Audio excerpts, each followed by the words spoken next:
약한 손이 나를 만지죠. 내가 선한 싸움을 싸우고 나의 달려갈 길을 모두 마치고 아버지 향한 믿음을 지켰으니 이제 나를 위하여 면류관 주실 나의 아버지, 내게 반하는 주를 사모한 모든 자. 그리스도인이 예수를 믿게 되어지면은 우리는 거듭나게 되지고, 거듭난 사람은 반드시 변화되어진 삶을 살게 되어집니다. 그런데 우리가 이 첫 번째 그림에도 보다시피 신앙생활을 아주 오래 했음에도 불구하고도 자신이 예수 믿기 전과 믿고 난 후에 삶이 변화가 없는 사람이 있다는 것입니다. 자, 이것은 좀 사실 심각한 문제이죠. 자신 속에 어떤 문제가 있는 것인지, 왜 나는 변화된 삶을 살지 못하는지, 이런 질문들이 생길 수가 있습니다. 자, 그렇다면 우리가 단순하게 교회에서 예배를 드리고, 이것도 굉장히 중요합니다만은 예배 하나만으로 우리가 우리의 삶이 근원적으로 바뀐다라고 우리는 장담할 수가 없습니다. 물론 예배 한 시간만을 통해서도 그 인생이 근원적으로 바뀌는 역사가 있는 사람도 있겠지만은 대부분의 많은 우리 경우들을 보게 될 때 제일 중요한 것은 지속적인 말씀의 훈련이 그 사람을 변화시키는 것을 우리가 알 수가 있습니다. 자, 세 번째 그림 우리 한번 보시면은 한 예를 들게 되면은 한 사람이 교회를 왔습니다. 신앙생활을 하다 보니까 교회에 나오는 시간이 아까운 것입니다. 교회에 나오다 보니까 바깥에 어떤 자기가 해야 될 그런 일들에 시간이 쫓기게 되지고, 그러다 보니 자연적으로 교회 신앙생활도 좀 둔해질 수밖에 없다는 것입니다. 그리고 교회를 다녀도 신앙생활을 하여도 자신의 삶이 변하지 않는 것에 대해서 답답한 마음을 가진다는 것입니다. 그러다가 이 사람이 교회에서 하는 성경공부 모임을 알게 되고, 그 성경공부에 지원을 하여서 이 사람의 삶이 바뀌는 그런 예화를 우리가 볼 수가 있습니다. 이런 예화는 사실 그리스도인이 변화되어지는 가장 보편적인 길입니다. 신앙생활을 하면서 교회에서 규칙적인 말씀 공부를 하지 않으면은 그 사람이 변화된 삶을 살기가 힘든 것이에요. 물론 이것과 어떤 구원의 삶이 구원받는 것과는 직결되는 것은 아니지만은 적어도 우리가 거듭난 성도라면은 이제는 우리가 옛날의 삶과는 구분되어지고 구별되어진 삶을 반드시 살아야 됩니다. 이렇게 적극적인 변화된 삶을 우리가 창조해 가기 위해서는 반드시 말씀이 자신 속에 찾아와야 되고, 말씀을 통해서 자기의 변화의 훈련들을 가져야만 그 사람이 적극적 그리스도인으로 변화될 수가 있다는 것입니다. 이제 우리가 다섯 번째 그림을 보게 되면은 한 사람이 이제 말씀을 통해서 변화함을 받았습니다. 이 변화받는 제일 결정적 도구가 말씀입니다. 말씀은 바로 생명의 주 예수 그리스도시죠. 말씀을 배운다는 것은 예수 그리스도를 배우는 것이고, 말씀을 내 속에 적용한다는 것은 예수 그리스도가 내 삶 속에 찾아와서 내 삶을 주장하도록 만드는 것이 바로 우리가 말씀을 배우고 적용하는 것입니다. 전에는 말씀이 멀게 느껴졌지만은 이제는 말씀이 자신 속에 찾아왔기 때문에 이 말씀이 아주 자신의 마음속에 쉽게 찾아오게 되고, 전에는 이해되지 않는 말씀이 이제는 깨달아지는 그런 역사가 나타난다는 것입니다. 그래서 말씀을 더 가까이 하며 말씀을 사모하는 그런 열정이 일어납니다. 말씀을 사모한다는 것은 내가 하나님의 법과 하나님의 가치와 하나님 나라의 원칙대로 살아가겠다는 그 사람의 열망이고 소원이라는 것입니다. 자, 이제 우리가 생각해 봐야 될 것은 말씀이 자신을 변화시킬 수 있도록 우리는 항상 말씀을 가까이 하는 습관을 가져야 됩니다. 규칙적인 성경 읽기와 그리고 성경의 공부 그리고 또 성경의 묵상, 이것만큼 더 좋은 일은 없습니다. 규칙적으로 성경을 우리가 가까이 하자면 결코 우리는 말씀을 가까이 자신 속에 적용할 수 있는 길은 사실 없습니다. 많은 성도들이 주일 예배를 드리고 나면은 한 주간 동안 성경을 아주 멀리하는 경우가 대부분입니다. 성경을 읽는 것도 등한시하게 되지고 또 큐티는 더 말할 나위도 없고, 그러다 보니 결국은 여러분 말씀 생활에 둔해지게 된다는 것입니다. 그러나 말씀을 통해서 변함을 받게 되면 우리는 삶이 달라집니다. 단 하루라도 내가 말씀을 읽고 묵상하지 않으면 견딜 수 없는 그런 거룩한 영적인 열정들이 일어난다는 것입니다. 곧 이 사람은 삶의 목적, 삶의 가치관이 바뀌었기 때문에 이런 변화들이 나타나게 되어집니다. 이제 우리가 7번째 그림을 보게 되어지면요, 자, 말씀이 사람을 변화시키도록 하는 아주 좋은 방법 중 하나가 바로 묵상입니다. 묵상은 소가 여물을 씹듯이 계속해서 그 말씀을 되새기는 역할을 하고 있다는 것입니다. 시편 기자는 내가 주야로 말씀을 묵상한다.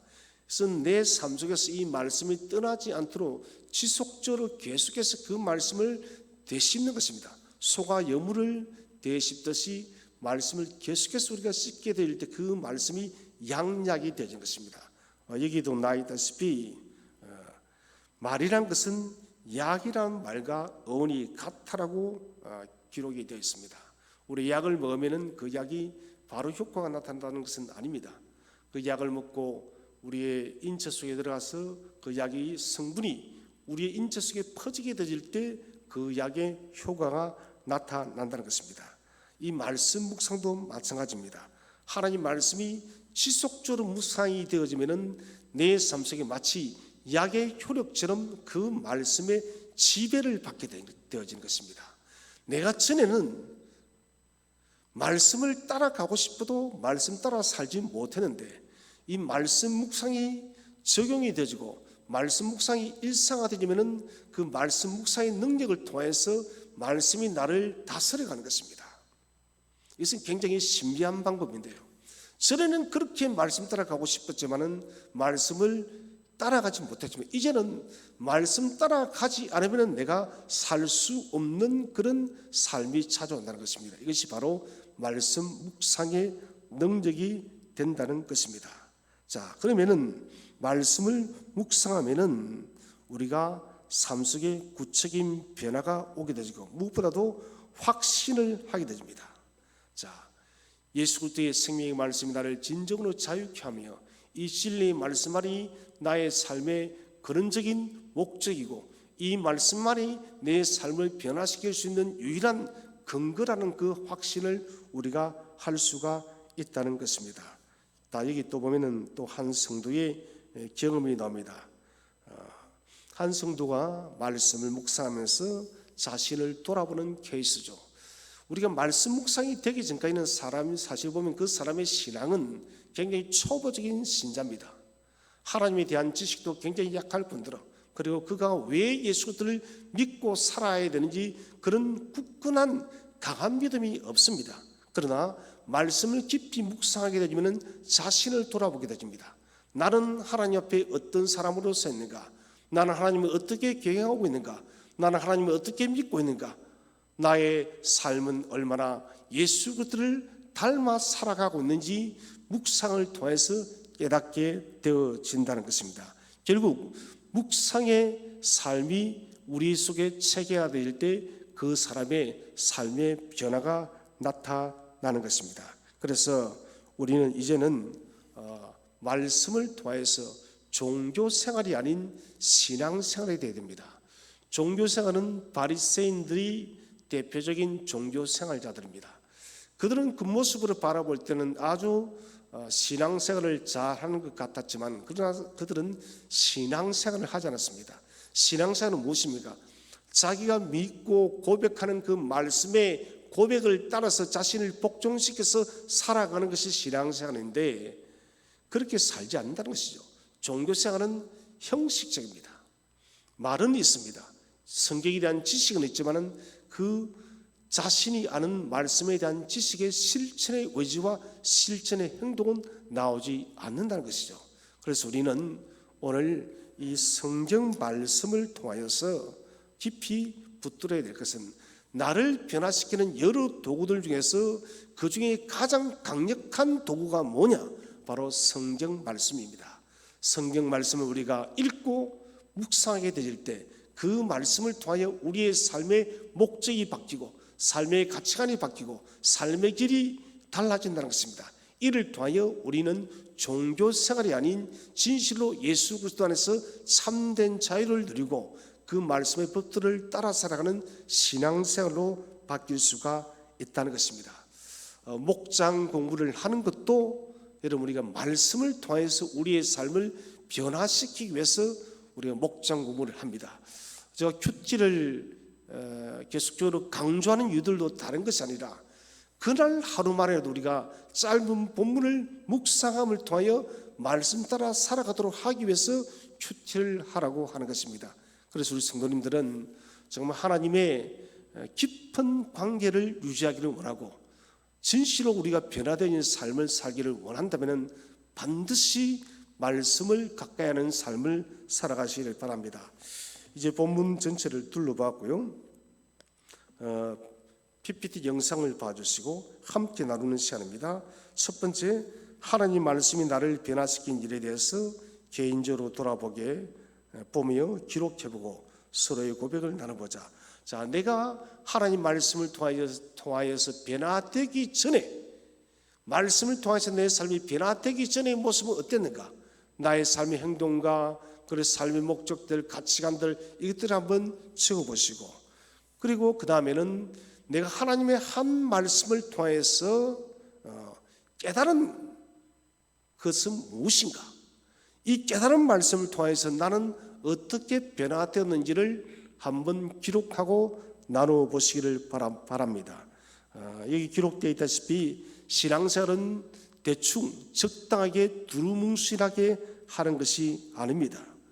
말씀을 통해서 자신 속에 적용이 되어지고 구체적인 변화의 삶이 나타나야만 그것이 여러분 성경을 통한 신앙생활이 되어진다는 것입니다. 신앙의 생활이 되어져야만 그 사람이 예수 믿는 자의 모습입니다. 예수 믿는 자는 반드시 신앙생활로까지 나아가야 됩니다. 두 번째 문제는 나에게 말씀을 통한 변화를 기대한다면 어떤 면에서 구체적으로 어떤 결심이 필요한지 한번 이야기해 봅시다. 자, 실천적인 것이죠. 성경 말씀을 가까이 하기 위해서 나는 어떻게 할 것인가? 성경 읽기를 규칙적으로 하시기 바랍니다. 하루에 1장, 2장, 3장 정하여서 읽으면 좋겠습니다. 그 다음에 성경 공부를 목장 공부에 반드시 충실하시길 바랍니다. 그 다음에 설교 말씀. 저는 제가 매주일마다 설교를 하고 있는데 주일 설교는 유튜브에 올라와 있습니다. 유튜브에 올라와 있는 설교 말씀을 제일 좀 효과적인 것은 주일에 한 번 듣고 그 다음에 수요일에 예배가 있으니까 목요일 정도에서 한 번 더 반복 시청을 하시길 바랍니다. 사실 우리가 목요일 정도 되어지면 주일 들은 말씀을 거의 다 까먹습니다. 주일 봄 성경 설교의 제목도 거의 기억나지 않습니다. 그런데 우리가 목요일 날에 다시 듣게 되지면은 우리가 들었던 그 말씀이 다시 기억나게 되고 그것은 우리가 또다시 새로운 힘을 가져오는 강력한 능력이 되집니다. 그래서 여러분에게 권유하고 싶은 것은 목요일 되지면은 저 설교를 꼭 다시 한 번 더 재시청을 해 주시기를 바랍니다. 자, 그 다음에 성경 말씀 묵상하기. 이것은 큐티입니다. 큐티를 반드시 하십시오. 큐티는 조용한 시간에 하나님의 말씀을 통하여서 내가 어떻게 살아가기를 원하는지 그것을 결단하고 적용하는 시간입니다. 오늘 하나님 말씀이 내게 이렇게 주어졌습니다. 오늘 우리 고린도전서를 기록하면서 우리는 광야 사람들처럼 그렇게 집체적으로 광야 사람들이 그 세례를 받고 또 하늘의 만나를 먹었지만은 그들은 불평과 원망의 삶을 살았다. 우리는 그렇게 하지 말자. 무슨 말입니까? 구약의 광야의 이스라엘 백성처럼 우리도 반복되어지는 불신앙과 불순종의 삶을 살지 말자는 것입니다. 그러면은 오늘 내가 적용할 수 있는 것입니다. 내 삶 속에서 자주 불순종하는 것은 무엇인가? 그것을 적어보시고 오늘은 나는 이 말씀에 있어서 오늘은 반드시 순종해 보기를 원한다. 자신이 순종해야 될 영역을 적고 그 하루 동안 적용하는 것이 바로 큐티입니다. 큐티는 자신에게 한 말씀을 적용하고 그 말씀을 실천하는 것이 가장 중요합니다. 자, 정리를 하겠습니다. 교회에 다니는 것만으로 삶의 변화를 가져오기는 사실 어렵습니다. 교회를 다니는 것만으로는 종교 생활로 흘러버릴 확률이 굉장히 높습니다. 그렇기 때문에 우리는 말씀을 통해서 자기 신앙생활 속에 적용을 하고 신앙을 통해서 자기 삶의 구체적인 변화의 경험들을 반드시 해야 됩니다. 그래서 우리가 그러한 삶을 만들어가기 위해서 성경 읽기를 규칙적으로 해 주시고요. 그 다음에 말씀을 늘 묵상하는 삶, 그리고 묵상한 것을 살아내는 삶을 살아간다면 우리는 반드시 변화되어진 삶을 살아갈 수가 있을 것입니다. 자, 여기까지 공부를 하고요. 우리가 지금 오미크론이 굉장히 지금 극성을 떨고 있습니다. 이게 언제까지 갈지 우리는 알 수가 없는데 우리 목자님들께서는 뭐 쉽게 좀 모일 수가 없다면은 어떠한 방도를 통해서라도 우리가 목원들에게 말씀을 가르치는데 전력을 좀 다해 주시고 목장 모임 힘들지만은 담대하게 우리가 이 목장 공부를 잘 수행해서 우리 교회 속에 믿음으로 서가는 신실한 제자들이 더 많이 배출되어 수 있도록 목장 공부에 더욱더 힘을 써주시기를 바랍니다. 기도하겠습니다. 하나님 아버지, 우리가 예수를 믿으면서도 우리의 신앙이, 우리의 삶이 변화되지 않다면 우리의 신앙생활이 종교생활, 급대기의 삶이 될 확률이 많습니다. 하나님, 우리의 삶이 구체적인 변화가 있고 그리스도를 닮아가는 신앙생활을 할 수 있도록 하나님 우리를 도와주옵소서. 그리하기 위하여 늘 말씀을 가까이 하며 말씀을 읽고 설교 말씀을 듣고 또 늘 큐티를 통해서 말씀대로 살아가서 우리의 삶이 근원적으로 변화되어지는 경험들을 할 수 있도록 도와주시옵소서. 코로나가 연일 기승을 부리고 있습니다. 우리 모든 목원들을 주께서 목장들을 지켜주시사 평강 가운데 넉넉히 이기고 승리할 수 있도록 은혜 내려 주시옵소서. 감사드리며 구주 예수 그리스도의 이름으로 기도드립니다. 아멘. 모든 시간을 마치도록 하겠습니다. 수고했습니다.